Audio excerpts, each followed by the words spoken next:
ஐரோப்பாவின் மிகப்பெரிய அணுமின் நிலையமான உக்ரைனின் சபோரிஷியா அணுமின் நிலையம் மீது அண்மையில் நடத்தப்பட்ட கொடிய தாக்குதலை தொடர்ந்து அது மீள முடியாத ஒரு பேரழிவின் விளிம்பை எட்டியுள்ளதாக நிபுணர்கள் எச்சரித்துள்ளனர். இந்த தாக்குதல் அப்பகுதியில் பெரும் பதற்றத்தை ஏற்படுத்தியுள்ளது.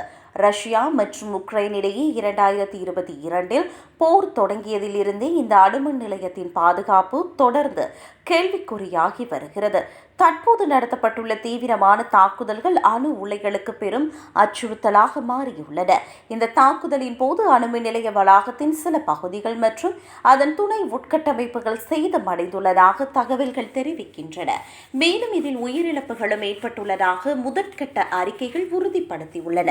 சர்வதேச அணுசக்தி முகமை இந்த தாக்குதல்களுக்கு தனது கடுமையான கண்டனங்களை பதிவு செய்துள்ளது. அணுமின் நிலையங்கள் மீது நடத்தப்படும் தாக்குதல்கள் ஒட்டுமொத்த பிராந்தியத்திற்கும் சரி செய்ய முடியாத கதிரியக்க பேரழிவை ஏற்படுத்தக்கூடும் என்று அது எச்சரித்துள்ளது.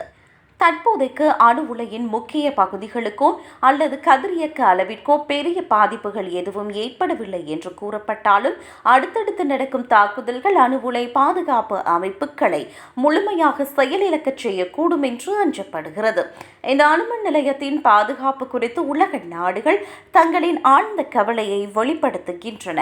உடனடியாக இந்த பகுதியில் தாக்குதல்கள் நிறுத்தப்பட்டு அணுமின் நிலையத்தின் பாதுகாப்பை உறுதி செய்ய வேண்டும் என்று சர்வதேச அமைப்புகள் வலியுறுத்துகின்றன.